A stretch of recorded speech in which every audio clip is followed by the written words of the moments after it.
Oke, assalamualaikum warahmatullahi wabarakatuh. Di video part kedua ini, saya akan coba tunjukkan secara sekilas gitu ya, bagaimana cara kita mengolah atau melakukan analisa dari survei yang sudah saya jelaskan kemarin, yaitu post campaign research gitu ya. Kan kalau kemarin saya sudah jelaskan bahwa post campaign research itu berguna uh, untuk kita mengevaluasi efektivitas dari iklan yang kita berikan kepada masyarakat atau kepada target market gitu ya, yang ditayangkan di televisi. Apakah orang itu aware atau tidak, lalu pesannya nyampe atau tidak. Nah, ini adalah satu contoh, ada 250 baris ya hasil surveinya. Ini ada kolom-kolomnya. ID itu ID responden, nama responden, gendernya berapa, usia berapa. Kita tanyakan dulu kan kepada mereka nonton TV atau tidak gitu ya. Kalau iya, berarti pertanyaannya lanjut tuh, spontan tanyain, edit tanyain, message tanyain kayak. Tapi kalau dia tidak nonton TV, nah itu kita tidak perlu tanyakan tentang awareness iklan dan pesannya gitu ya. Karena percuma gitu ya, karena dia tidak nonton TV, berarti dia bukan target market kita. Nah, untuk orang-orang nonton TV kita tanyakan secara spontan gitu ya, dia aware atau tidak dengan iklan kita. Nah, setelah itu kita bantu dengan video yang disensor seperti yang saya sudah jelaskan kemarin tuh ya. Editnya seperti apa, ya atau tidak. Nah, kalau ternyata secara spontan dia tidak aware, lalu secara edit juga tidak aware, maka di kolom terakhir di message itu ya, di pertanyaan itu tidak perlu kita tanyakan gitu ya. Ya gimana orang dia tidak aware gitu ya? Masa kita kita paksakan untuk bertanya tentang message delivery. Nah, itu pasti nggak akan nyambung gitu ya. Jadi orang yang bisa menjawab message itu adalah orang yang secara edit itu menjawab iya gitu ya. Nah, apa aja sih kira-kira gitu ya yang kita bisa analisa dari data ini secara simpel gitu ya. Nah, ini saya menggunakan R gitu ya. Teman-teman nanti silahkan kalau mau pakai Excel juga bisa gitu ya. Mau pakai SPSS, mau pakai Minitab, silahkan gitu ya.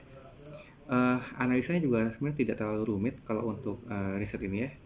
Riset uh, si Postcamp ini, karena biasanya kita cuma melakukan tabulasi sederhana atau cross tabulasi gitu ya.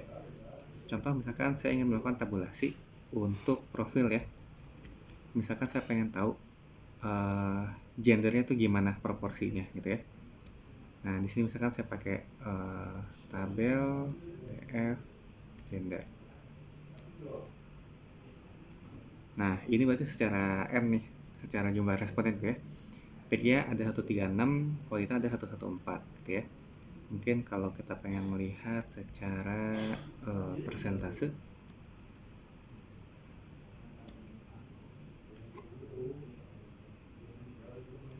sorry maaf, sepertinya ini di luar. Oke, kalau secara persentase gitu ya, pria 54%, wanita 45%. Ini masih ya 50-50 lah kalau kita bisa lihat gitu ya. Lalu kalau secara usia gitu ya, secara usia bagaimana persentasenya gitu ya. Kita lihat. Oke, ternyata kalau di sini kita lihat di bawah 20 ada 15%, 20 sampai 29 ada 20% dan seterusnya gitu ya. Nah, ini nanti kita bisa tulis nih nanti di report ya. Silahkan ditulis nanti secara profil kayak gimana nih apa namanya proporsinya gitu ya, untuk gender berapa, lalu untuk usia berapa. Nah, lalu kita juga bisa melakukan ada yang bentuk cross tabulasi gitu ya. Cross tabulasi itu apa? Cross tabulasi itu adalah menyilangkan antar dua variabel. Contoh tadi kan kita sudah melihat sebaran usia gitu ya, dan juga sebaran gender. Nah, bagaimana kalau sebaran gender per usia gitu ya, atau usia per gender? Nah, ini saya contohkan seperti ini.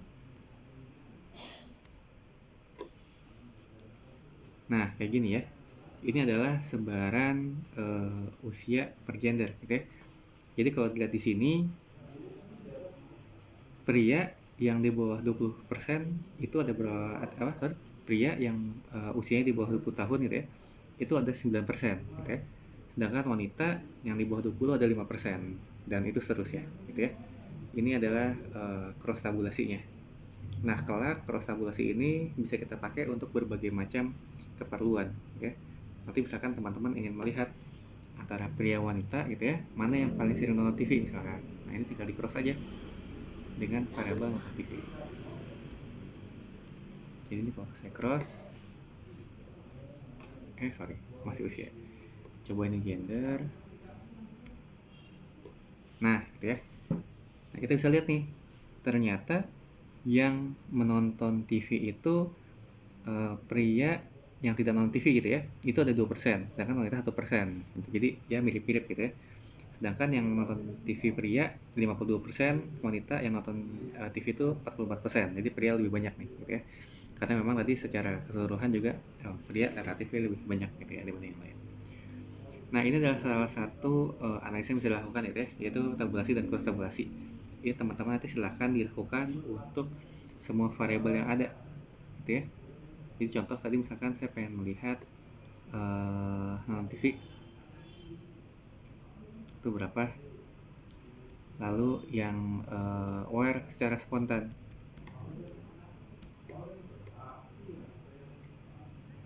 lalu yang aware secara edit,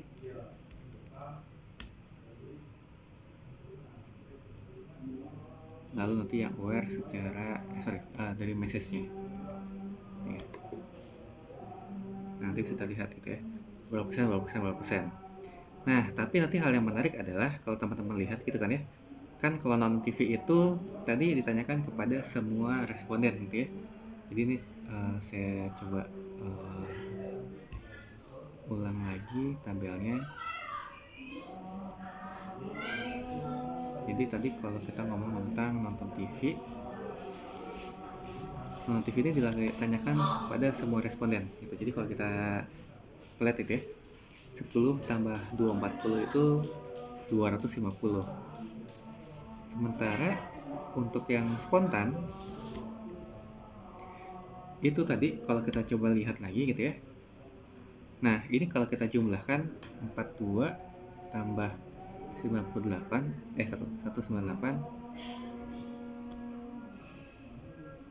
itu hasilnya 240 yang ya aja di sini gitu ya.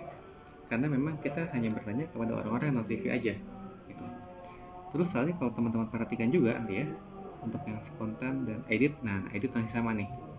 Edit kalau kita lihat pasti 73 tambah 167 itu juga 240 gitu ya, karena kita memang hanya bertanya kepada orang-orang yang nonton TV saja. Nah coba kita lihat untuk yang message gitu ya, message kita lihat. Nah seharusnya dia nilainya sama dengan 167 gitu ya, karena memang kita hanya melihat orang-orang yang aware saja. Nah ini gunanya apa? Nah ini kita bisa bikin tangga gitu ya, kita bisa bikin hierarki. Jadi kalau kita nyebutnya piramid ya, piramid. Jadi yang paling bawah itu adalah orang nonton TV atau tidak nonton TV. Nah itu ada berapa banyak. Jadi sini kita bisa lihat yang nonton TV ada 240 gitu ya. Dari 240 yang nonton TV, nah, nanti kita bisa tuliskan di report gitu ya. Oke, responden saya ada 250, tapi yang nonton TV itu ada 240 gitu ya. Nah dari 240 ini yang aware secara spontan gitu ya, yang spontan itu hanya 42 gitu ya. Nah lalu kita lihat juga nanti, oh yang aware secara edit itu ada 167 gitu ya. Nah nanti dari 167 ini berapa banyak yang tadi akan terdeliver gitu ya, message-nya gitu ya. Ternyata cuma ada 100. Nah biasanya piramid ini gitu ya dibangunnya itu dari ini nih, all responden gitu ya, lalu kita turunkan jadi yang nonton TV aja. Berikutnya yang kita akan pakai biasanya gitu ya adalah yang edit gitu ya, editnya 167, lalu terakhirnya ke si message delivernya 100 gitu. Jadi dari sini kita bisa hitung nih konversinya gitu ya, atau persentasenya gitu ya, selisihnya berapa. Jadi kalau ini 100% gitu ya, ini sekian persen, ini sekian persen, ini sekian persen gitu ya. Jadi nanti kelihatan tuh konversinya gitu ya, berapa persen sih uang kita yang hilang gitu ya. Jadi misalkan kalau saya spending 1 miliar nih untuk iklan saya, nah yang nonton yang aware nanti kan cuma 167 gitu ya, jadi dari 1 miliar gitu ya, yang nonton cuma 167 gitu. Jadi kalau misalkan 167 dibagi 250 gitu ya, kali 100. Jadi kalau kita punya uang 1 miliar gitu ya, nah itu uang kita tuh yang effectively kepake tuh cuma 66%. Sisanya itu udah aja kebuang gitu ya, orang tuh nggak aware dengan iklan kita gitu ya. Lalu yang sampai message-nya terdeliver tuh berapa? Dia cuma 100 orang aja dari 250 gitu. Ini kalau kita lihat ya, berarti kalau kita spending uang 1 miliar gitu ya, nah hanya 40% aja nih yang message kita itu terdeliver gitu. Jadi simple angka-angkanya gitu ya, tapi memang itu adalah metrik-metrik yang memang digunakan saat kita melakukan riset post campaign, dan nanti ini perlu wajib ada di report kita. Oke, paling itu aja, simple gitu ya, karena memang risetnya secara riset gitu ya, simple dilakukan, datanya juga mudah gitu ya, tidak terlalu rumit, dan analisanya relatively itu tidak terlalu rumit juga seperti ini gitu ya. Oke, sampai berjumpa di video berikutnya. Terima kasih. Wassalamualaikum warahmatullahi wabarakatuh.